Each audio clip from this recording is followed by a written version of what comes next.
and thank you so much for joining me today. Well, today we are going to be creating a card, and I'm hesitant to say Christmas card because really it doesn't get Christmassy until I add the sentiment. And so not Christmassy at all. In some ways non-traditional, but actually really just DIY, I would call this. So stick with it and tell me what you think at the very end of the final card.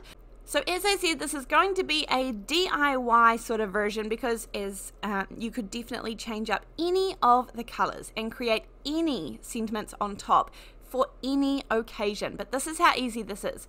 Now I am working with some watercolor paper today. This is the Tim Holtz watercolor paper. I work on the smooth side of it. It also has a textured side. And then these are the paintbrushes I'm going to use. I'm not an artist in the sense that I know anything about paintbrushes. Anything honestly works. Something that's got a bit of a soft end that you can kind of make these sort of long strokes with and make the brush a little bit fatter and then skinnier. I'm going to be using inks, the Key Lime, Grass Green, and Jelly Bean Green from Gina. These are just 3 green inks. You could use re-inkers, you can use inks, you could use acrylic paints, you could use watercolors, you can use watercolor pencils, you can use, anything. Actually, if you wanted to, you could probably use alcohol markers.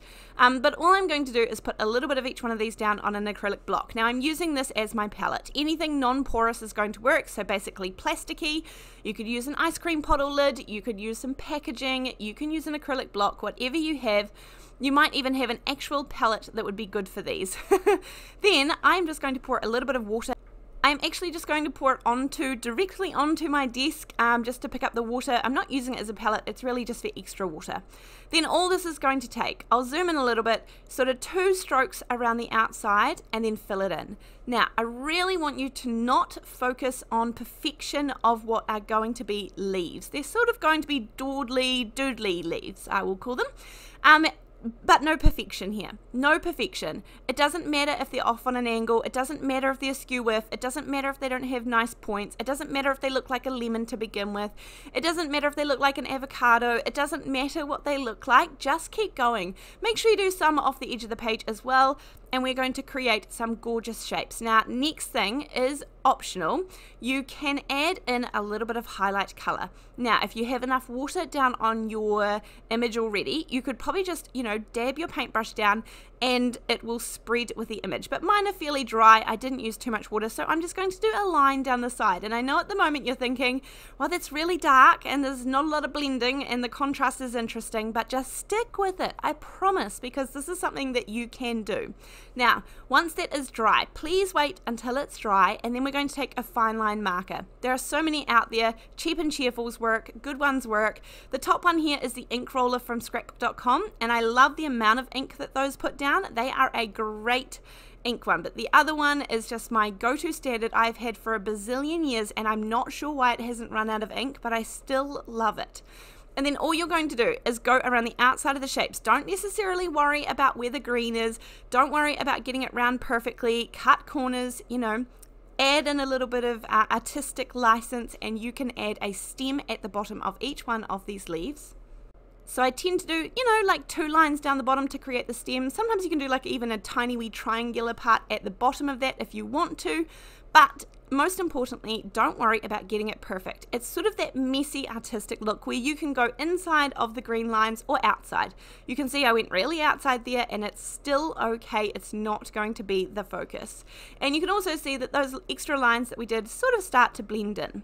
This is where the doodling part comes in, and the world can be your oyster because all I do, I keep it simple for myself, and I go ahead and choose 3 or 4 patterns that I think I can repeat. So I've got the one that actually looks like a leaf with the line down the middle and then lines to the side.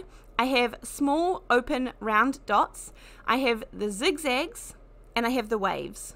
And that's all I do, and I just repeat them. Try and make sure that they're not perfectly next to each other, but if they are, that's also okay. It doesn't matter. And then that's all I do. I've got the dots, so I've got 3 or 4 that have got the dots. 3 or 4 of the leaf pattern, 3 or 4 of the zigzags, and 3 or 4 of the waves. Make sure you do it with all those little ones that are coming off the side as well. Now, as I said, you could imagine that this would also be done in like autumn colors if you're going into autumn, or spring like we are here going into spring. You could do Christmas colors. You can just do this with birthday balloons, and you could doodle into them to make it a birthday one. If you are not confident in drawing the outside shapes, then you could just stamp out a smaller image and then do the inside as well. It doesn't matter what element of this you do, but you can do it, I promise. I filled in the inside with a couple of little round circles and then some very baby miniature sort of tiny leaves. Now, this is where it does turn Christmassy. This is the Big and Bold Christmas from scrapbook.com. I tend not to purchase too many Christmas stamps just because I don't really make a whole lot of Christmas cards, but I do find that I like to have a couple in my stash. So this Big Bold Sentiments one is great because it actually becomes the focal point, and you don't need an image to be the focal point because we've kind of created the background. So I'm going to take more of that watercolor paper just because it was what was right beside me on the desk, but you could take regular paper.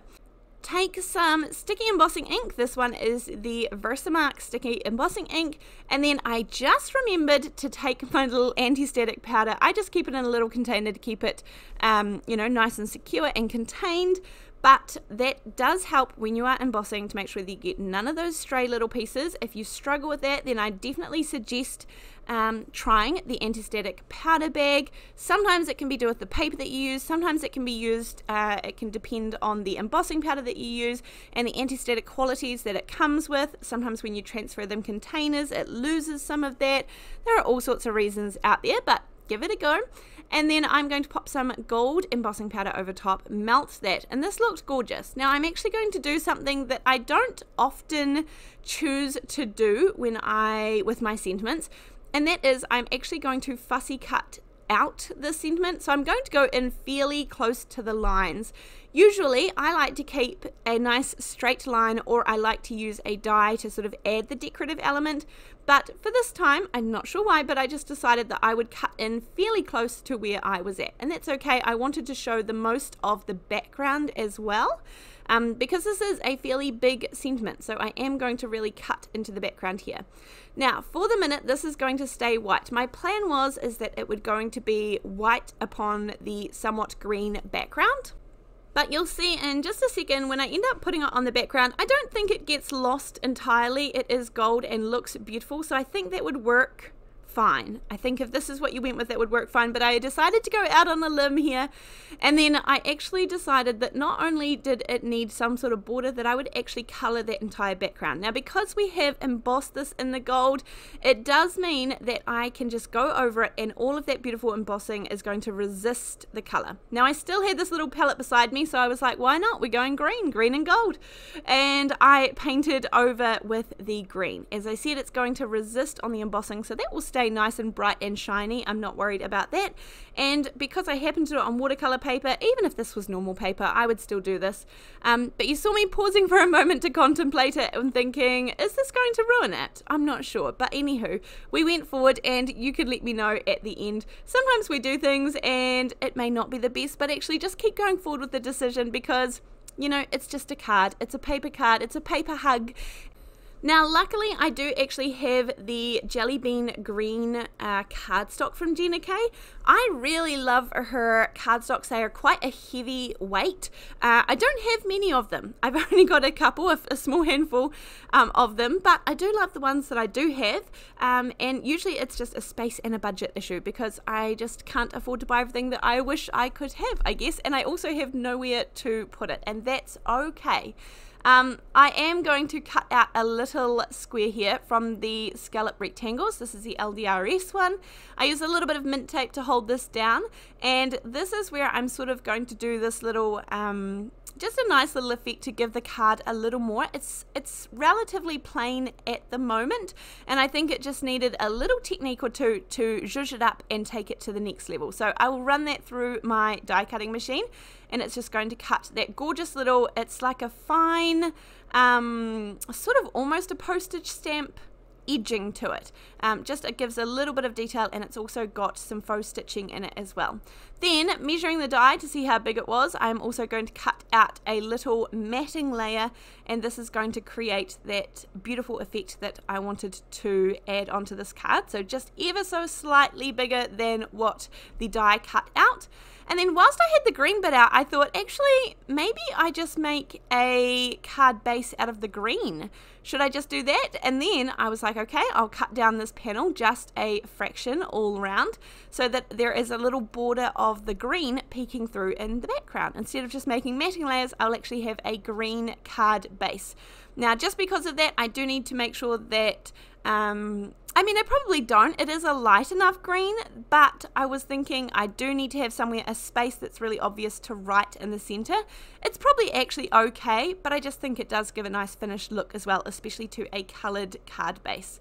So I will trim this down and then score in the middle so that I just have a 4 1/4 by 5 1/2 inch side fold card, and that is perfectly fine. These are a really nice heavy weight. I think they are either 100, some of hers are 100 pound and some are 110, so they're a decent weight for a card base for sure. Now, I've got all my elements pretty much put together. As I said, I do need to cut out one more little rectangle, which I will just cut out of the scrap. I actually had to rescue a card from this one, and I will cut out that extra rectangle that will go in the center. We've got all our elements. Let's put them together into the final card. Now, as I said, I would be excited to create this into any sort of occasion. I feel like there are lots of different ways that you could take this, and I would love to see your versions of it. So if you would like to show me, then join my Facebook group. It's called Come Crafting with Natasha. There are a couple of little fake groups out there that people are getting tripped up with, so make sure you go to the one that has, I don't know, maybe 18 something thousand members. That's the one that you want to join. Otherwise, it's not me, and I've got nothing to do with them. And if you would like to see more Natasha content, then come on over to natashafootecreative.com, and I would love to see you there. There are exclusive website videos over there. I run card making classes over there. There is an A to Z of the alphabet where I'm doing 26 videos, one for every single letter of the alphabet, and it's just a beautiful guide of techniques and all sorts of videos over there. I also have some downloadable resources, some PDFs of sentiments and things that you can download. If you're a paid member, then you can get even more of those sentiment sheets. Don't forget, make sure you make the most of it if you are going to sign up. I really do appreciate that. It is a great way to support me as well, whilst you still get something in return. So I very, very, very much appreciate those people who are able to do that. Thank you for supporting me. And back to the card, I did decide to add in a sneaky cheeky little gold layer, but look how much that adds to it. Look how much shine that adds when I move that around. That is just a sneaky tiny little slither of gold in there, but I am very glad that I went to the effort of doing that. Then I will pop our little Merry Christmas on the front, and this card is coming together. That is ending up to be a really fun card, and before I put the sentiment on, it barely looks Christmassy at all.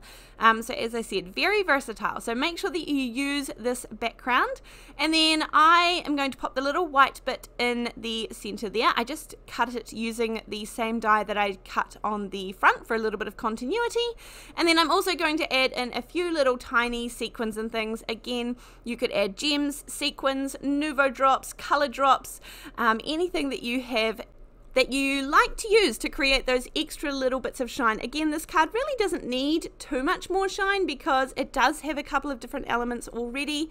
That's something I like to add onto my cards to create a little bit of something to catch your eye, a little bit of movement, if you will. And then, as I said, add on a few little sequins and we are good to go. Now, I have been using this scrapbook.com.